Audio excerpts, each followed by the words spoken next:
20 people pass through, the kit will report 20 people have passed me through. So we will say the voters identified as the KIMS has increased. But we don't increase the registered voters in those polling stations because it is already reported.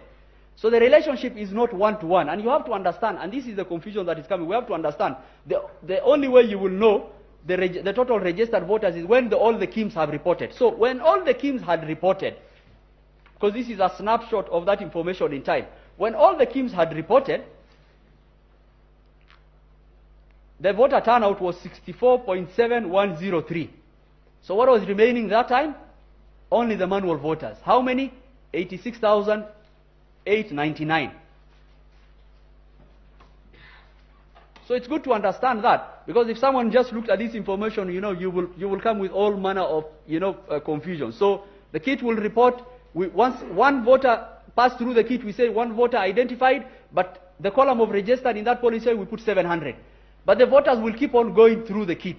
So as people go through the kit, we'll keep on increasing the voters identified in that kit, but the number of registered voters will remain constant.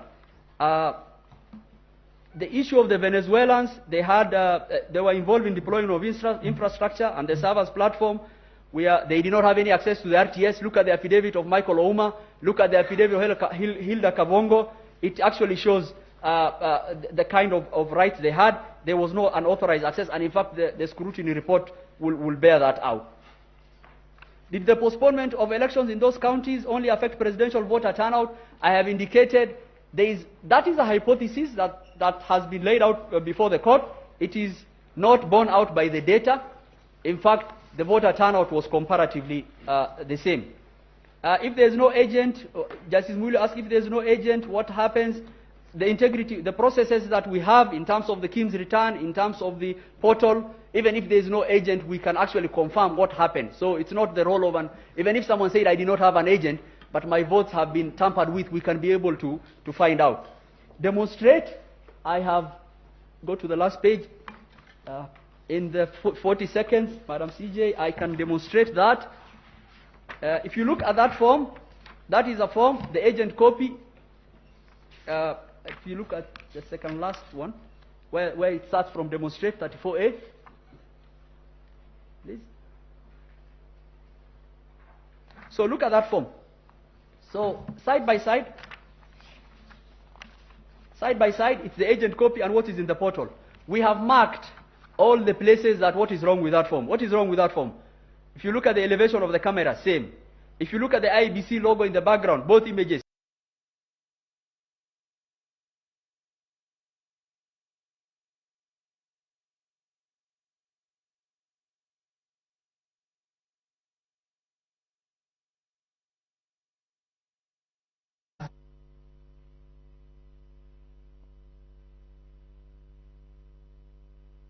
To 2 days.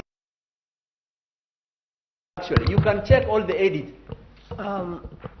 Sorry, Council, you are not being recorded, but we suggest that you take the next 2 minutes and finish. Please put the machine back.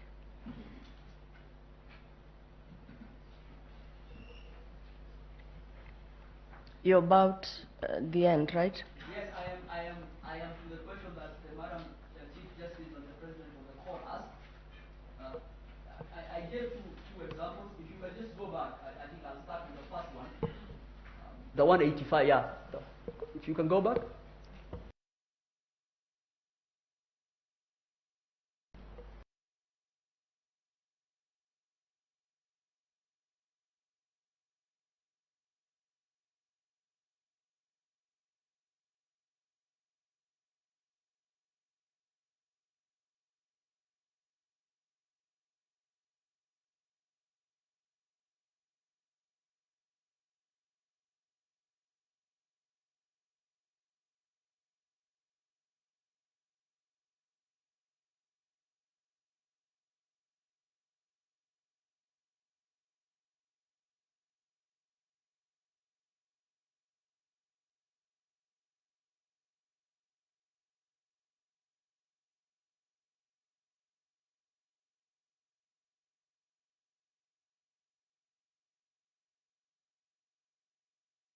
And you're using the same that the IBC PO was using. Both photos are taken from the same elevation. I believe the court has ICT experts, and in fact, you don't need an expert to look at this. Look, the margins cropping are the same, which is really amazing. Look at the margin cropping for both of them. And there's no any other conclusion. What people were doing is that you will download, because there's no way you can be able to get our forms are different, and this form has gone through many processes from the polling station, county tallying, constituency tallying center. So the forms are ubiquitously available. They are available everywhere. The only way you can be able to do anything about it is you have to download our form and try to do tamper with it, what the agents in this case were doing. If you can go to the second one. This is the one I was describing. In fact, this one has, it even has the timestamp of their form, JPEG. We don't do JPEG. This form was relayed to them 2 days later. The elevation of the camera. And I have noted all the things that are wrong. The exact same fold. It's an impossibility. I mean, you have 41 polling stations all over the country, and the form they are giving is at the same elevation as what we have given. The picture that our PO took on the background of the Kim's kit is the same.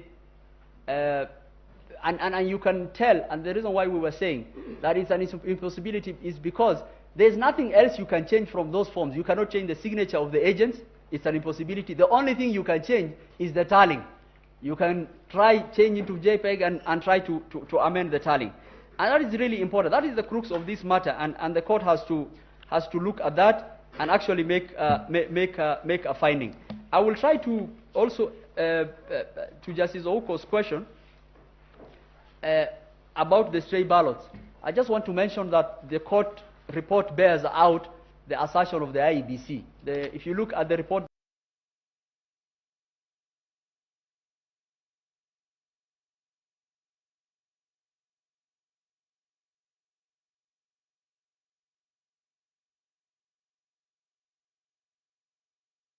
I put in the polling day diary, PSD. I have provided the polling day diary for 2 of the constituencies to just give the court comfort that as IEBC we can account for each and every ballot. To the question that has been asked by Justice Wanjala on the turnout, a clarification was given, and this is the assertion of the petitioners. They are saying we are not interested in the clarification given by the chairman. We are going to take that turnout of 65.4 as against the total registered voters. Okay, then come to the conclusion that there are votes that are unaccounted for. And we are telling him that is not how we do it. Okay, turnouts, we give the number of people who either have passed through that kit at a snapshot. Okay, and there's nothing much about it. The declaration is made on the actual physical ballots that we count. We count the physical ballots. After counting the physical ballots, we tally it. Madam DCJ asked about the rejected ballots, whether they are different from the rejected. So the way we calculate turnout refers to the number of people who have passed through that polling station in the 46,229 polling station in the Republic. We have not even reached the issue of rejected ballots or anything. It's how many people appeared that day. So we have a number. Then we do the counting. After counting, we get rejected ballots. So how do we determine 50 plus 1? We will say, okay, what are the total votes cast? And we will refer to the 2013 and 2017 decision of this court that said rejected ballots are not a choice of preference and the same have to be removed. So the idea that turnout is affected by rejected ballots or doesn't matter, it's just a measure of transparency. And you have to understand how the reporting of the KIMS happens for you to be able to do. We only give what we can at the time, and we'll keep on doing that. With those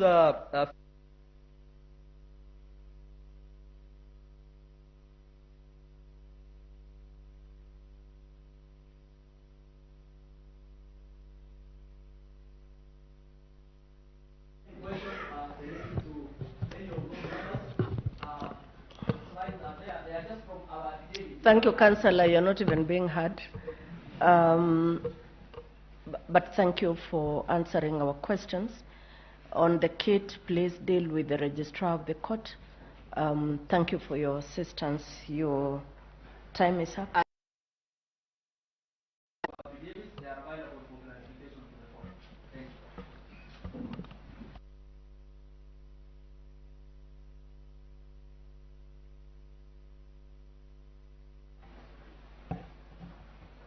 My lady, I do not know whether you can give me 2 minutes to respond to Lady Justice Jokindong.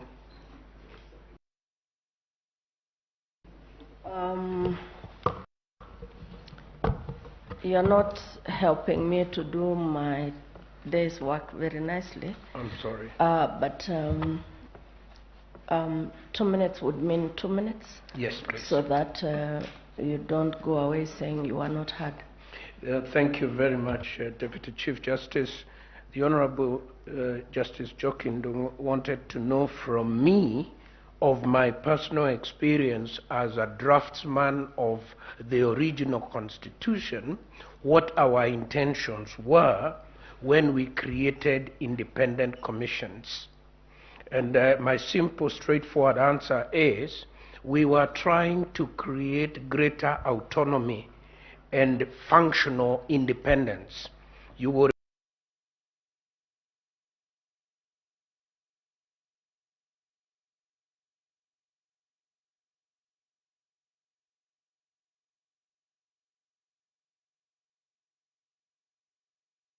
achieve.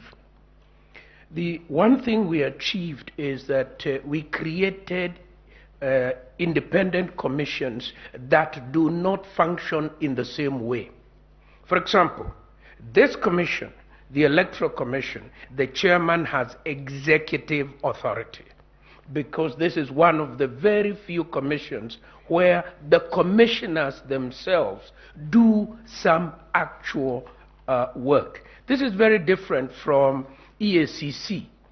EACC, the chairmanship is not executive, and the commissioners do not do executive work. They cannot determine to charge anybody or to investigate anybody. That is a work done by management. Here, as we have seen, this commission is extremely hands-on, and for that very reason, its chairman has executive power. It is very similar, milady, to the JSC, the Judicial Service Commission, which in theory is a corporate body. In day-to-day functioning, the Chief Justice has executive authority and makes many, many decisions in the name of the JSC, as it should be, because it couldn't be run in any other way. Thank you. We thank you, the Honorable, the AG, Senior Counsel.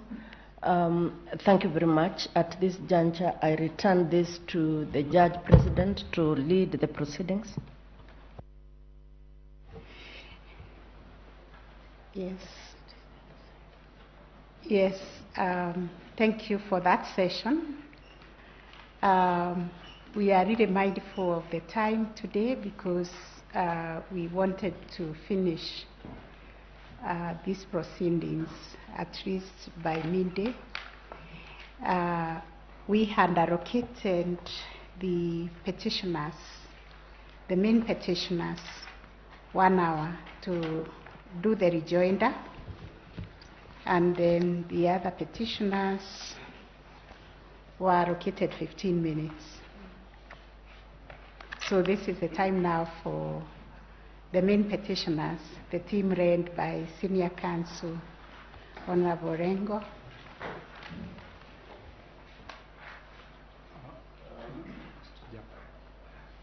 My Lady, the Chief Justice, before the main petitioners commence their response, yes, there were issues raised by the bench yesterday on which we were requested to provide answers today. At what stage will we be able to do that? I think it is now. We must have forgotten you. Thank you, Madam. Just give me 1 minute, I get my notes. Can we give you 5 minutes to do that? I remember it was like 1 or 2 questions which were directed to you. The dilemma I have is that there were about 3 questions raised, Yes. which I should respond to. But if you may recall, you had also permitted the advocates for His Excellency the Vice President to respond to the application by the Chief of Civil Service, Mr. Yes, Kenywa. that is correct. And they did that, and we didn't have an opportunity to comment on their response at all. So I will try to be very, very, as usual, very quick and respond in summary, but I will need about 10 minutes. Okay. And my learned friend, Mr. Gatia, Senior Counsel, also tells me he has a request to make. Thank you.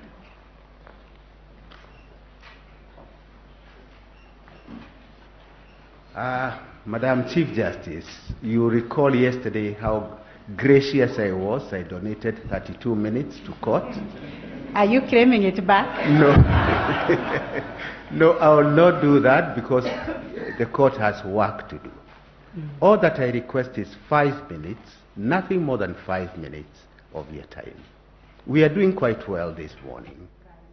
Thank you so much. I don't know who will go first, whether it's my senior or ourselves.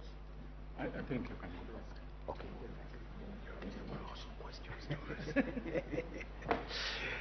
Okay. Chief Justice and Deputy Chief Justice, members of the Supreme Court, just to point out that there were specific questions that were addressed. For example, to counsel acting for the 4 commissioners.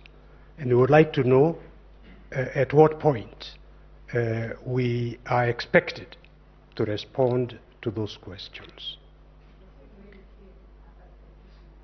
After the petitioners. Thank you.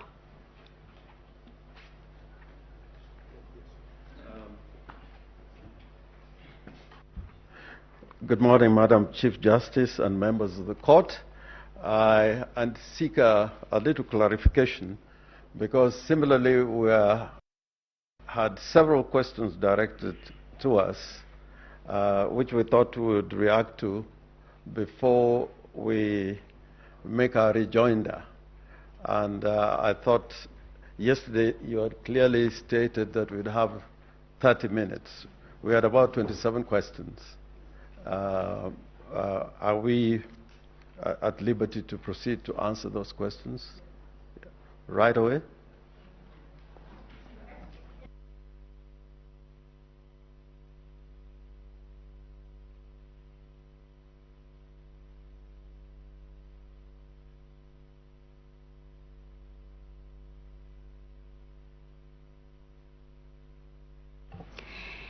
Sorry, Senior Counsel Lengo, you have 1 hour to respond, but I hear you saying you need more than 1 hour because of answering the questions.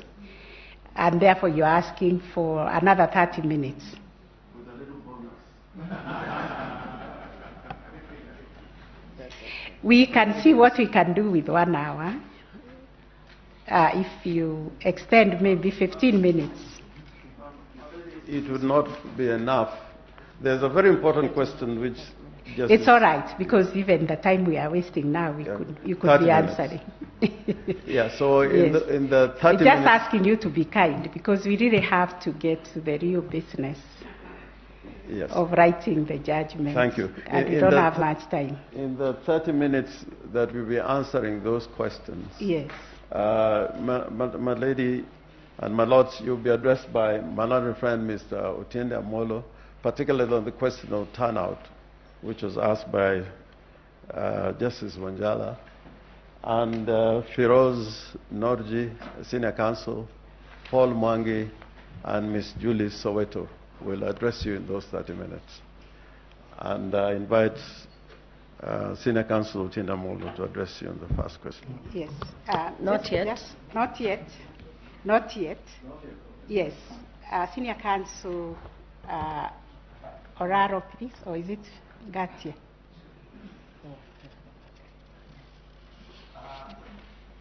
My senior is beckoning my team. You are our Yes.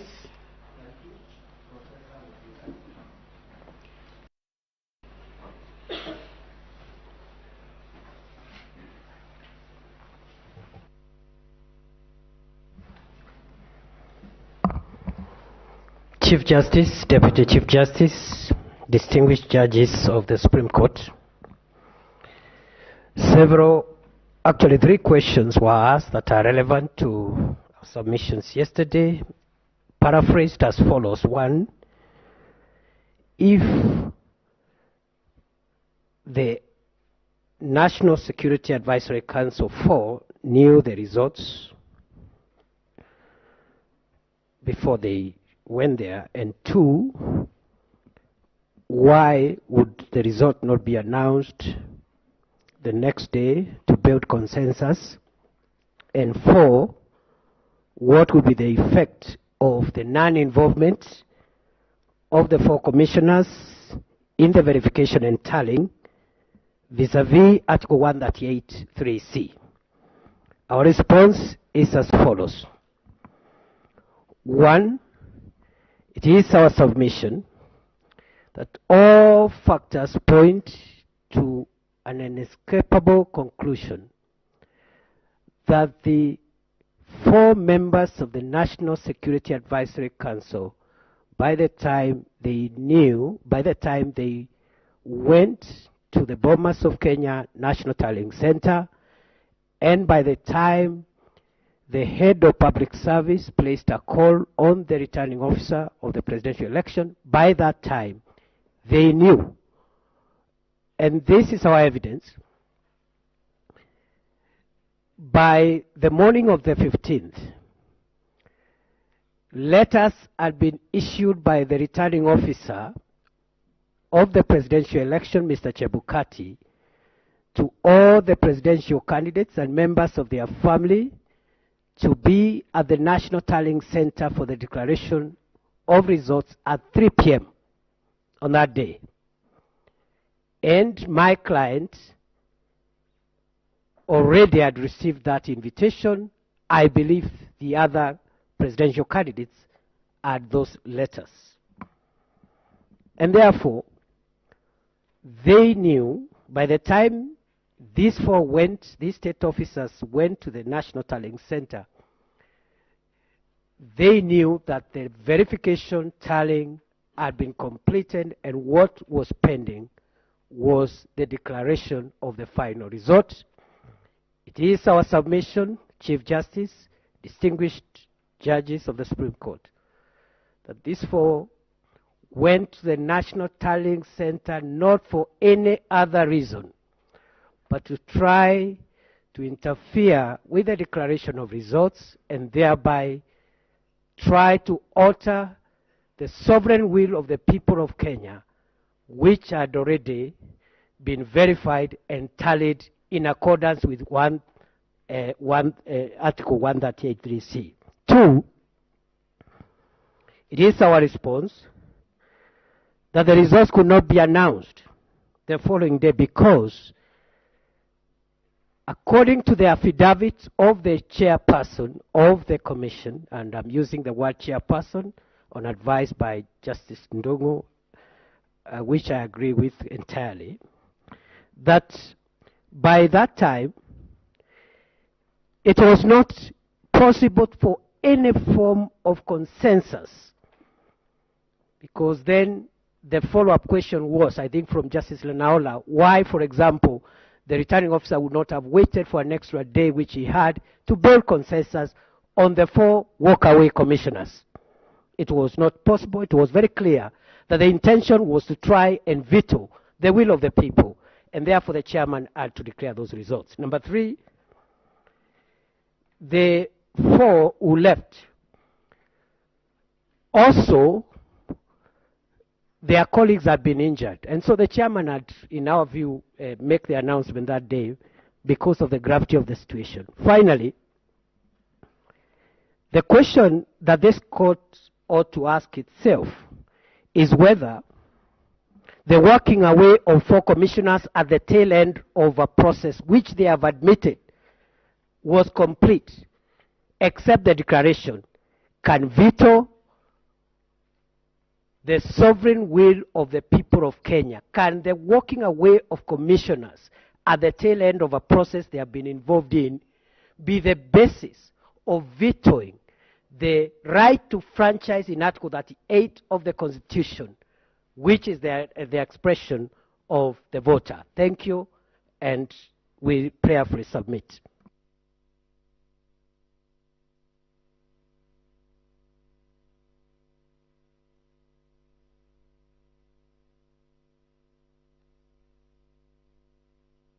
Chief Justice, my lords, Deputy Chief Justice, Lady Chief Justice, I'll begin with the question which was asked by Justice Lenaola, and that is, what orders are we seeking? The orders we are seeking is for this honorable court to dismiss the allegation by the second respondent on oath, which have not been accompanied with sufficient level of evidence to justify proof beyond reasonable doubt as required by the Constitution and as determined by this court in advance. And that evidence is beyond the political statements which have been made by my learned friend, Professor Kindiki, just a few minutes ago, and which have never been put on record.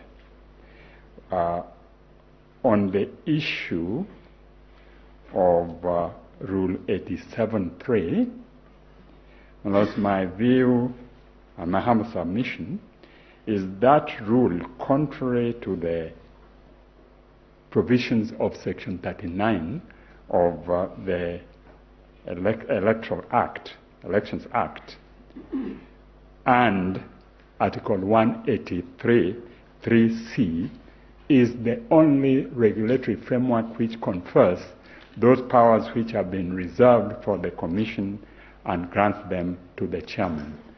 It is contrary to the Act, it is unconstitutional, contrary to the Constitution, and that was so observed in the case of Maina. Now, there was a question raised by Justice Dr. Onjala, and you request